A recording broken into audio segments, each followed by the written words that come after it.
Mon cher François, tu nous as fait rêver tout à l'heure avec ton monde du travail idéal en 2100, avec des bureaux sur Mars. Mesdames et messieurs, moi j'ai un peu le mauvais rôle ce matin. Je vais devoir nous faire redescendre un peu sur Terre. Et mon sujet pourrait aujourd'hui se résumer en une double interrogation. Allons-nous être trop nombreux dans ce pays ou allons-nous être assez nombreux dans ce pays? Il est possible, voire probable, que la population d'une part et l'économie d'autre part ne donnent pas la même réponse à cette question, et je ne parle même pas des partis politiques. La question est pourtant cruciale pour l'avenir de notre pays, de nos entreprises et aussi du financement des prestations étatiques. En clair, c'est important pour la prospérité de tout un chacun. De quoi s'agit-il? Le vieillissement de la population ne date pas d'hier et il s'accélère. Le nombre d'actifs et de jeunes ne cesse de diminuer comparativement aux retraités, aussi bien en Suisse qu'en Europe.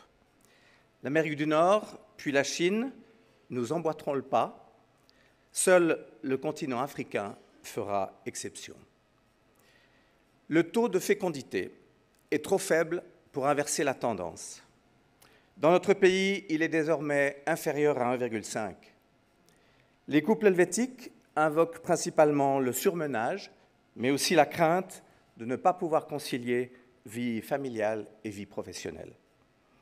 Cette évolution démographique pose un énorme défi en termes de force de travail, ainsi que de financement des assurances sociales et des retraites, mais aussi du système de santé, d'équilibres sociétaux et même de problèmes de géopolitique.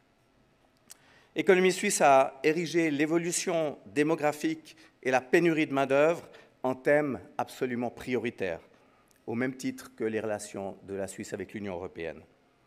Notre fêtière travaille sur ces sujets en étroite collaboration avec l'Union patronale suisse. Je réponds d'emblée au titre de mon exposé. Non, mesdames et messieurs, la pénurie de main-d'œuvre n'est pas un mythe, c'est une réalité depuis quelques années déjà. Un nombre croissant d'entreprises, petites et grandes, ont des difficultés à repouvoir les postes ou à en créer de nouveaux, qu'il s'agisse de travailleurs qualifiés ou non qualifiés. Selon nos sondages réguliers, c'est désormais l'une des principales préoccupations dans pratiquement tous les secteurs. Cette pénurie résulte certes pour l'essentiel de l'évolution démographique, mais pas seulement. Elle s'explique aussi par le réjouissant succès de nos entreprises. La bonne marche des affaires et l'innovation entraînent davantage de besoins en personnel, de même que l'essor de nouveaux métiers. Par ailleurs, l'augmentation du temps partiel chez les jeunes, 37% des actifs aujourd'hui travaillent à temps partiel, 37%. Donc le temps partiel chez les jeunes et les pré-retraites ont aussi un impact. Sur la période 21-23, 39% des hommes sont partis à la retraite un an avant l'âge légal, c'est 33,7% pour les femmes. Et enfin, l'État ne cesse d'embaucher à tour de bras, privant l'économie de force de travail.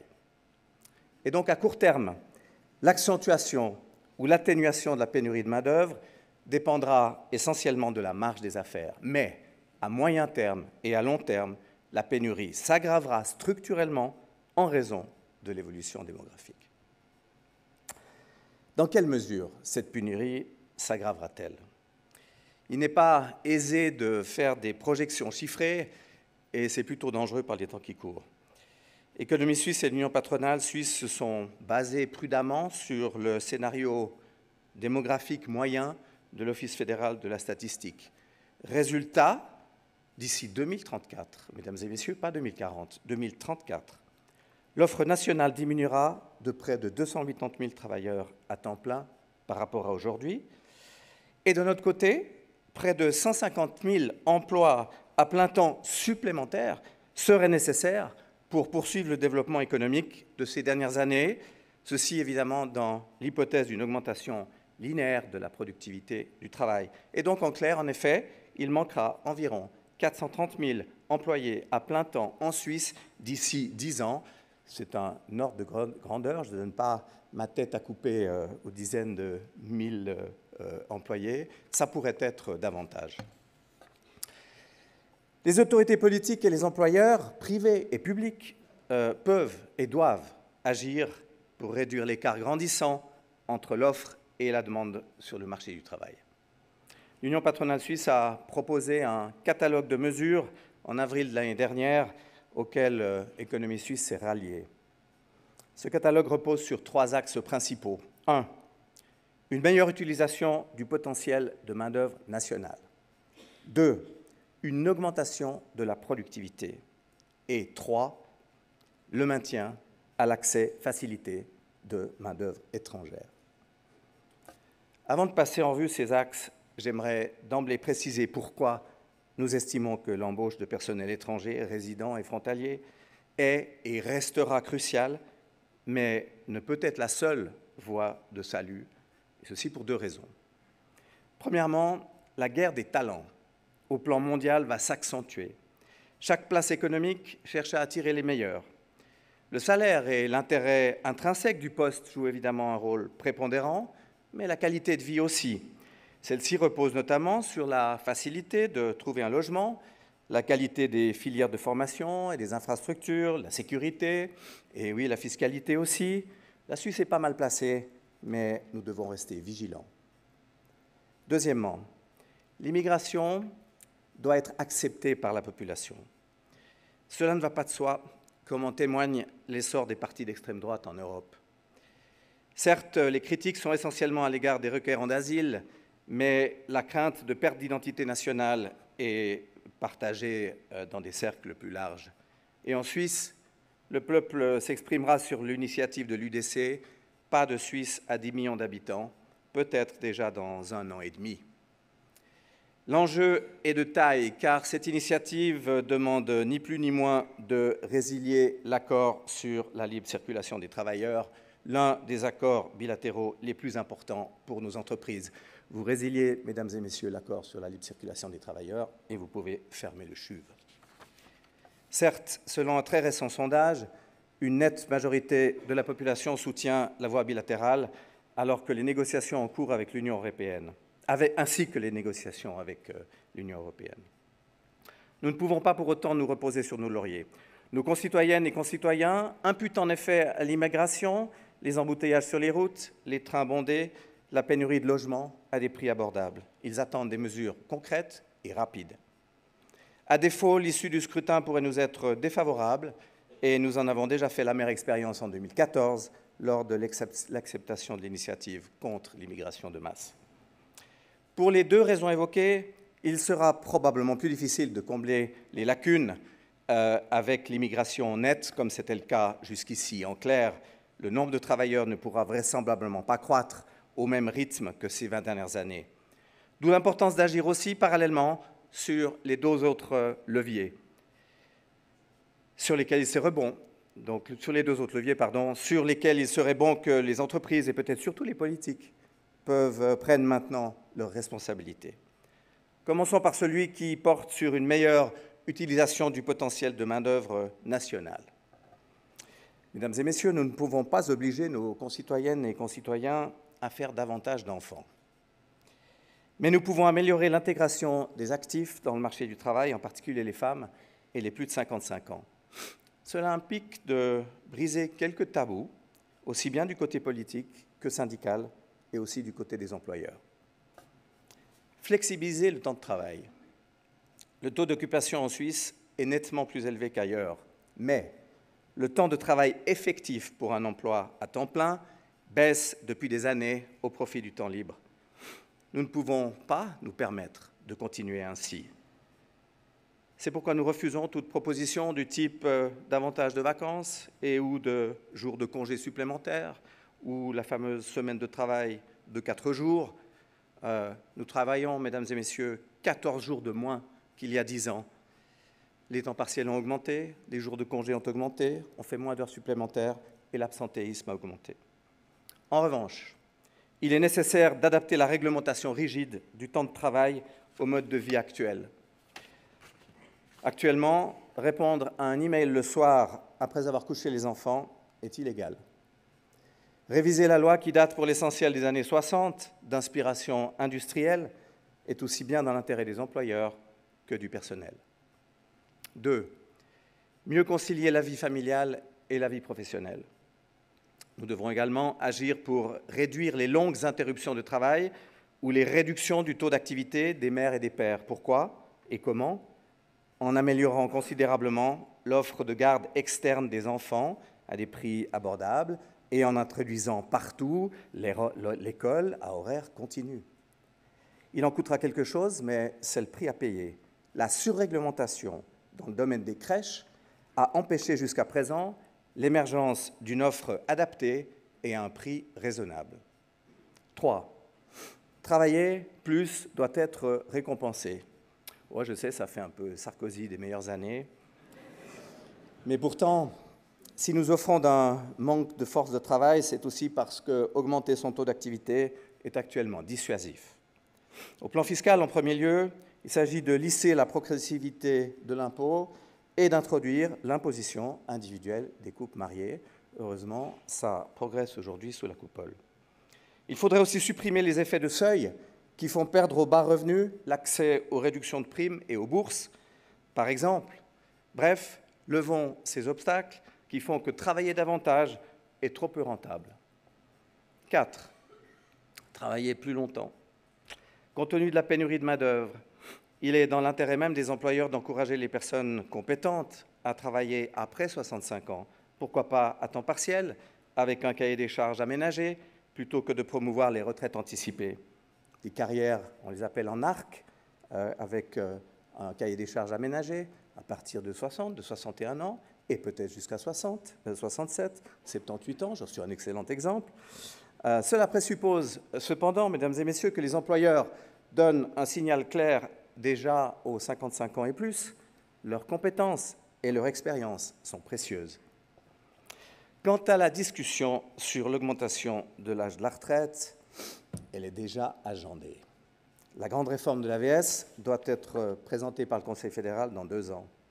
On n'y échappera pas. On n'y échappera pas en raison des problèmes de financement de l'AVS dus à moins d'actifs pour toujours plus de retraités. Vous savez, plus ou moins 4 milliards, et d'ailleurs on ne sait pas si c'est une erreur de 4 milliards ou de moins, peu importe, plus ou moins 4 milliards d'erreurs de calcul de l'Office fédéral concerné ne change rien à l'affaire, bien que l'erreur soit en elle-même évidemment très regrettable. Sachez juste qu'en augmentant l'âge de la retraite à 66 ans, l'équilibre démographique retrouverait à nouveau son niveau d'il y a 25 ans. Et pourtant, je le sais bien, la partie est pourtant loin d'être gagnée. 5. Valoriser la formation professionnelle. Un autre enjeu majeur réside dans la formation des futurs employés. Celle-ci doit le plus possible répondre aux besoins du marché du travail. De nombreuses activités dans le monde du travail deviennent certes de plus en plus complexes, mais n'exigent pas forcément de formation académique. Nous devons donc redorer l'image de la formation professionnelle aux yeux des jeunes et peut-être aussi aux yeux des parents, et peut-être surtout en Suisse romande. En ce qui concerne les universitaires, le choix des études est trop fortement orienté vers les intérêts personnels des étudiants et pas assez sur les besoins du marché du travail. Cela se traduit par plus de 25% d'abandon en cours d'études et des transitions compliquées pour rejoindre le marché de l'emploi. Mais de l'autre côté, on peut se demander s'il est normal que les universitaires doivent passer 2 à 3 ans de stage avant de décrocher un emploi à durée indéterminée. Ce n'est pas non plus un signal positif que nous donnons aux jeunes générations. N'oublions pas la formation continue. Avec les importantes avancées, notamment technologiques, il est essentiel que les employeurs incitent leurs équipes à se former en permanence et les incitent et les promeuvent, soit financièrement, du moins en partie, soit par le biais de leur propre programme. Compte tenu du déficit de jeunes sur le marché du travail, nous sommes bien conscients que toutes les mesures que je viens d'invoquer ne suffiront pas à pallier à la pénurie de main-d'œuvre. Venons-en donc au deuxième axe pour contrer la pénurie de main-d'œuvre, à savoir aux mesures pour augmenter la productivité du travail. Dans le débat politique, on tend à négliger ce facteur décisif de la productivité. Et pourtant, plus la productivité progresse, moins l'évolution démographique aura d'impact sur la prospérité de la Suisse. Mais cela ne se décide pas par décret, c'est le fruit d'efforts de la part des entreprises et de leurs équipes. Où donc la productivité peut-elle encore croître? La productivité d'un maçon ou d'un infirmier ne peut pas croître indéfiniment. En revanche, elle peut augmenter grâce à des processus plus efficaces, à l'innovation, aux technologies et, dans bien des secteurs, aux économies d'échelle. C'est pourquoi nous devons tout mettre en œuvre pour que les conditions cadres aux entreprises soient maintenues et améliorées de manière ciblée. Concrètement, nous devons à tout prix rester à l'avant-garde de l'innovation mondiale, ce qui présuppose entre autres de réintégrer pleinement et rapidement le programme européen de recherche Horizon, mais également de ne pas freiner le développement en matière de l'intelligence artificielle dont le développement est exponentiel. Nous devons ensuite convaincre, mesdames et messieurs, les chambres fédérales de cesser de vouloir tout réglementer dans les détails et d'adopter au pied de la lettre les dispositions internationales avec une obéissance anticipée ou de faire du Swiss-finish. On a un peu la mauvaise habitude de réglementer plus tôt que nécessaire et plus que nécessaire. En outre, les entreprises étatiques ou proches de l'État pénètrent de plus en plus dans les domaines qui ne relèvent pas de leur mission principale. Nous demandons plus de pragmatisme dans la pratique réglementaire et le courage de ne pas vouloir combler toutes les lacunes. Nous devons aussi réduire la bureaucratie et stopper la croissance incontrôlée de l'État. Les administrations publiques attirent toujours plus de talents. Plus la réglementation augmente, plus le nombre d'employés augmente et les salaires avec, et ce nettement plus que dans le privé. Les difficultés de recrutement dans le privé augmentent et cette dynamique entraîne par ailleurs aussi de l'immigration parce que les employés de l'État sont plus souvent des ressortissants suisses que dans le privé. Il serait enfin temps que les charges administratives induites par l'État également soient considérablement réduites grâce à des solutions numériques. Les processus, les points de contact entre ces administrés et l'État doivent être numérisés chaque fois que cela est possible. Et comme dans ce domaine, la pression concurrentielle est absente, cette transformation doit s'accompagner d'objectifs concrets et d'un contrôle régulier de leur réalisation. Troisièmement, et c'est le dernier axe d'action, nous devons pouvoir continuer à engager de la main-d'œuvre étrangère sans avalanche bureaucratique ou retour au contingent. En effet, toutes les mesures dont j'ai parlé ne suffiront pas à combler la pénurie due à l'évolution démographique. Je ne m'étendrai pas plus sur le sujet car je l'ai déjà traité en début d'exposé.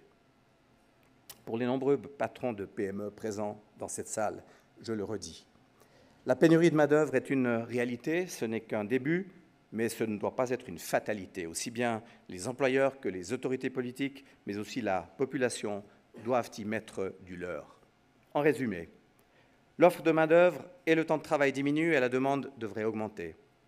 Il y a moyen d'atténuer cet écart grandissant en faisant appel à la main-d'œuvre nationale encore inexploitée et en améliorant la productivité de vos chaînes de valeur. Cela ne suffira pas. Nous devons admettre, en la limitant à nos besoins, une immigration nécessaire de main-d'œuvre et de compétences qualifiées. Nos négociateurs de l'Union européenne n'ont pas la tâche facile car, ce faisant, la libre circulation des personnes ne doit pas être entravée. Le plus grand défi, me semble-t-il, est de rester optimiste sur notre capacité à réagir rapidement pour maintenir cette prospérité incroyable qui est la nôtre et qui ne va pas de soi, mesdames et messieurs. On a tendance parfois à l'oublier. Je me vois parfois contraint de rappeler que pour distribuer de la richesse équitablement dans ce pays, il faut d'abord l'avoir produite, et ce sont les entreprises qui font cela. En contrepartie, il me semble tout aussi important de ne pas sous-estimer l'exigence de sens, de valeur, d'éthique, de durabilité, de work-life balance, comme on dit, de nos concitoyens. Ces exigences sont légitimes et ne sont pas uniquement l'apanage des générations X, Y et Z. Nous y reviendrons certainement lors des talk-shows qui vont suivre, mesdames et messieurs. Je vous remercie de votre attention. Pardon.